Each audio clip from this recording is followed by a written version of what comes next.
acara apa ini Pak? Kalau dilihat apa namanya banner dan backdropnya ini kan soal pembinaan seni budaya di ruang publik tentang permainan tradisional. Gimana Pak? Baik Pak, bahwa ini adalah sebagai bentuk apresiasi dan evaluasi kegiatan pembinaan seni budaya di ruang publik khususnya untuk permainan tradisional. Ini kita lakukan dalam rangka ini adalah merupakan hari terakhir pelatihan, makanya kita apresiasikan, kita pertunjukkan karena kita telah melaksanakan kegiatan pelatihan pembinaan seni di ruang publik khususnya bidang seni tradisional ini selama 10 hari. Dan ini berlangsung di RPtra se-Jakarta Utara untuk tahun 2025. Dari jenis permainan atau olahraga tradisional ini apa aja Pak yang ditampilkan? Sebetulnya permainan tradisional ada banyak yang kita ketahui, namun kita mencoba di 10 hari pelatihan ini dengan 10 cabang seni tradisional. Ya, ada dampu, ada egrang, ada gotek sodor, ada lari balok dan lain-lain. Itu semuanya jumlahnya 10 permainan tradisional. Dan ini kita baru lakukan di Stadion Kebudayaan Jakarta Utara baru tahun ini. Dan karena saya melihat bahwa permainan-permainan tradisional ini adalah olahraga permainan yang dulu dilakukan oleh warga masyarakat kita khususnya anak-anak, dan ini sudah mulai ditinggalkan sehingga ini adalah warisan budaya tak benda yang kita punya, yang harus kita pertahankan. Sehingga melalui kesempatan ini saya memiliki inisiatif untuk bisa merekonstruksi kembali pembinaan seni budaya khususnya permainan tradisional ini di RPTRA Jakarta Utara supaya sudah bisa mulai bangkit kembali, kita bisa kembali juga melakukan pembinaan sekaligus juga melestarikan tradisi budaya ini ke depan. Ini kan sebuah inisiatif yang sangat produktif ya dan edukatif bagi generasi Gen Z ke depan. Tentunya ini juga merupakan upaya-upaya pelestarian dan pengembangan kebudayaan ya, khususnya di suku dinas Jakarta Utara ya. Pak, sebagai kepala seksi pembinaan tentunya Bapak sangat sibuk sekali untuk melakukan pembinaan terhadap sanggar-sanggar seni budaya, kemudian tarian tradisional dan sebagainya. Ini kan selain membutuhkan tenaga ahli, waktu, tenaga, pikiran, juga tentunya membutuhkan biaya. Ini kalau ini biayanya dari mana nih Pak? Kalau acara-acara seperti ini atau kegiatan-kegiatan yang serupa? Kebetulan kegiatan pelatihan seni budaya di ruang publik bidang seni tradisional, permainan tradisional ini kebetulan tahun ini memang kita anggarkan Pak. Kita anggarkan melalui usulan anggaran di tahun sebelumnya. Jadi supaya untuk mendukung pelaksanaan kegiatan ini supaya lebih tepat sasaran dan ini bisa bangkit kembali permainan tradisional, maka kami usulkan untuk kegiatan ini. Jadi intinya bahwa kegiatan itu sudah dialokasikan anggarannya melalui Dinas Kebudayaan Kota Administrasi Jakarta Utara untuk tahun 2025. Mudah-mudahan tahun berikutnya juga bisa dianggarkan kembali supaya bisa berkesinambungan, berkelanjutan, karena permainan tradisional ini tidak hanya 10, cukup banyak jumlahnya.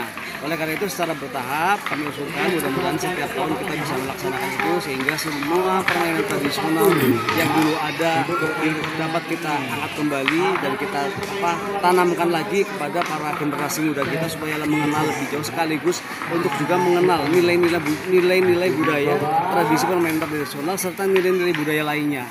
Ini agak menyimpang dari agenda acara hari ini. Ini terkait pembiayaan dan anggaran nih.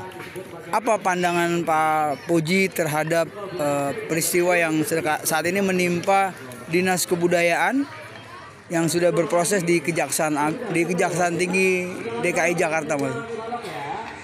Pandangan saya mudah-mudahan hal serupa tidak dilakukan untuk masa yang akan datang. Karena ini cukup sejarah yang memang sangat buruk, khususnya di dinas kebudayaan, khususnya terkait dengan penyimpangan, penyalahgunaan wewenang, sekaligus istilah korupsi uang para pelaku seni ya, yang itu sangat memprihatinkan.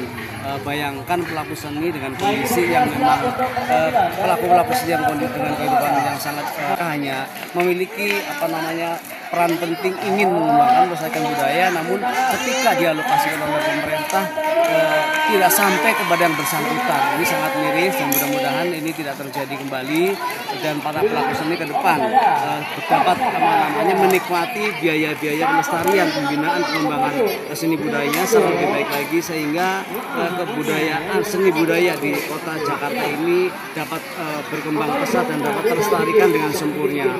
Dalam rangka juga menunjang program dinas kebudayaan bahwa kita adalah pelaku seni yang memang diopenin, diurusin oleh lembaga dinas kebudayaan. Tanpa mereka untuk apa ada dinas kebudayaan? Oleh karenanya janganlah sampai terulang kembali kejadian serupa, karena dinas kebudayaan memiliki alokasi yang besar anggarannya adalah semata-mata untuk menghidupi, memberikan penunjang mereka untuk bisa melestarikan budayanya.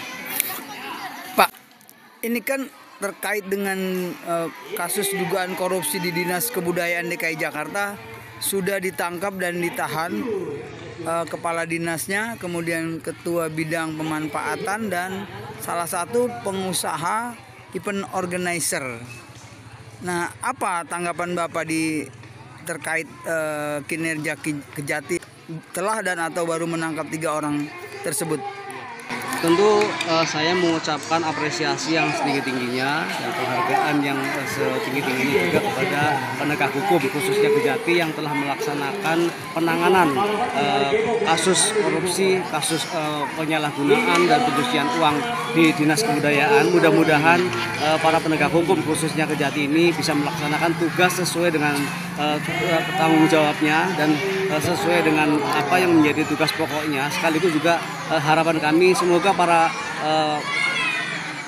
pelaku jaksanya ini yang memeriksa dari para pelaku ini dapat memberikan hukuman yang setimpal dengan apa yang dia lakukan, dan prinsipnya mudah-mudahan harapan kami juga para jaksa yang memeriksanya semuanya adalah amanah, tidak menyimpang dari aturan-aturan demi menegakkan hukum yang seadil-adilnya, yang sebenar-benarnya di Republik Indonesia ini khususnya. Pak, ini terakhir ada isu-isu yang berkembang bahwa di Jakarta Selatan itu disinyalir ada penyalahgunaan wewenang, monopoli kegiatan, bahkan diduga ada gratifikasi dan korupsi serta manipulasi. Bagaimana menurut Pak Puji selaku orang dinas? Sepaham dengan apa yang disampaikan, saya menduga kuat atas kegiatan tersebut ada kegiatan-kegiatan yang serupa yang dilakukan oleh kepala dinas, juga dilakukan oleh para kasudin yang ada di Jakarta, bahkan tidak hanya di sudin-sudin, di UP juga perlu dievaluasi. Saya rasa itu juga saya menduga kuat pasti juga berlaku di sana kegiatan-kegiatan yang serupa dan sama. Oleh karena itu perlu dilakukan pemeriksaan. Mas, kalau berdasarkan informasi yang kami dengar tadi, kan Bapak adalah salah satu kepala seksi pembinaan di Jakarta Utara. Apa yang terjadi di Sudin Jakarta Utara, Pak? Ya, terkait dengan kegiatan di Sudin Kebudayaan, tentunya kegiatan yang langsung menyentuh pada kegiatan kami sendiri, kegiatan sisi pembinaan. Saya menduga bahwa ada kegiatan-kegiatan yang diduplikasikan. Jadi ada beberapa kegiatan yang nilainya cukup besar yang sudah kami lakukan melalui kegiatan pembinaan seni budaya, kemudian kita kolaborasikan, kita ekspresikan menjadi satu pertunjukan, dan ini berlangsung selama 2 kali di tahun 2023 dan tahun 2024. Itu saya menduga itu semuanya diduplikasikan. Sudah kita lakukan dan dibayarkan anggarannya oleh Sudin Kebudayaan Jakarta Utara, namun dipertanggungjawabkan ulang, di-SPJ-kan ulang melalui kegiatan provinsi, Pak. Oh, jadi yang dimaksud diduplikasikan itu bukan kegiatannya, tapi budgetnya? Ya, kegiatannya hanya didokumentasikan. Budgetnya, anggarannya mereka serap kembali, kita SPJ-kan kembali. Jadi ada penyalahgunaan wewenang untuk mempertanggungjawabkan ulang. Jadi menduplikasikan pertanggungjawaban kegiatan tersebut 2 kali. Padahal tidak tanpa Untuk pembayaran. Oh iya, pembayarannya dilakukan 2 kali, tetapi Kegiatannya 1. berarti yang kedua adalah memfiktifkan kegiatan. Itu terjadi yang ada di Jakarta Utara yang kami tahu persis kondisinya dan kami sudah klarifikasi seutuhnya, kami paham betul dan oleh karenanya juga menduga berarti semua sudin-sudin melakukan kegiatan yang demikian. Berarti mirip-mirip dengan yang sekarang sedang diproses di Polda Metro Jaya, Dinas Parekraf kalau tidak salah, itu ada kegiatan yang dilakukan secara double budget atau anggaran ganda ya. Nah, sebenarnya Pak, kebudayaan itu hanya di Dinas Kebudayaan saja atau juga ada instansi-instansi atau dinas-dinas yang lain, Pak? Sebetulnya kegiatan yang berkesenian dan berkebudayaan itu adanya di suku dinas kebudayaan. Namun saya juga paham betul bahwa Dinas Parekraf juga setiap eventnya juga melakukan kegiatan-kegiatan yang sama, ada tampilan seni budaya. Artinya itu duplikasi. Yang seharusnya dari Parekraf itu adalah menyelenggarakan kegiatan yang sifat kegiatannya itu adalah mempromosikan pariwisata DKI Jakarta. Adapun promosi budaya juga menjadi bagian kami. Bila mana ada kegiatan harusnya kita sinergikan sehingga tidak duplikasi. Jadi sama lah ya itu yang di kebudayaan dengan yang di Parekraf ya. Pak, ini menyimpang dari itu, Pak. Ini kan Sekda nih Pak Anrullah Matali ya, Sekretaris Daerah Provinsi DKI ini kan lagi diterpa isu seorang ASN yang melaporkan dirinya ke KPK dengan tuduhan KKN. Di antaranya dia dituduh menempatkan anaknya sebagai tim ahli yang para pihak menganggap itu tidak prosedural. Kemudian ini kan ASN yang melakukan. Nah, terakhir itu ditarik kembali dengan alasan bahwa dia tidak melakukan pelaporan ke KPK, bahkan itu fitnah dan surat kaleng. Bagaimana sesama ASN Bapak melihat fenomena ini? Mensikapi hal demikian tentu saya berkaca pada diri saya sendiri. Sama-sama saya juga seorang ASN yang peduli dan mau mengungkap masalah korupsi yang ada di dinas kami sendiri. Dan kami konsisten, kami sampaikan dengan kebenaran yang ada. Tidak lagi kita bicara menduga, tetapi sekarang sudah proses kejaksaan, berarti itu nyata. Ya, tidak semata-mata jaksa-jaksa pada bodoh, orang yang benar ditangkap-tangkapin, dipenjarakan, tidak mungkin kan. Ibaratnya demikian. Terlebih yang terjadi di Pak Sekda yang kemarin saya baca di media bahwa ada yang melaporkan ASN juga menyampaikan terkait dengan Pak Sekda itu melakukan jual beli jabatan, ada transaksi jual beli jabatan, kemudian dia menyampaikan laporan itu pengaduan ke KPK. Namun sayangnya kenapa kok dia menarik kembali. Nah, ini saya sebodoh-bodoh saya juga berpikir, masa iya sih melaporkan kemudian bisa ditarik kembali, atau surat kaleng yang mengaku-ngaku. Saya rasa ini saya masih kurang paham, ini apakah memang rekayasa atau memang si pelaku ini mendapatkan tekanan-tekanan sehingga dia berbalik arah melakukan klarifikasi. Dan kalau memang dia sudah menyampaikan laporan ini ke KPK, saya rasa KPK juga tidak sediakan gampang mencabut laporan, harus klarifikasi lebih dahulu apakah benar atau tidak yang melakukan. Saya rasa penegak hukum akan lebih tahu, lebih paham ketimbang kita yang diminta pendapat. Tapi itu kan katanya surat kaleng justru yang masuk ke KPK. Ya, kalau terkait dengan surat kaleng berarti ya kita sendiri nggak paham lah aturannya seperti apa ya. Tapi hanya menyikapi kalau menurut pandangan kami sih kayak ada rekayasa gitu. Pertama itu, kedua kalau memang si pelaku itu sudah melaporkan kemudian menarik diri, cemen. Jadi enggak konsisten.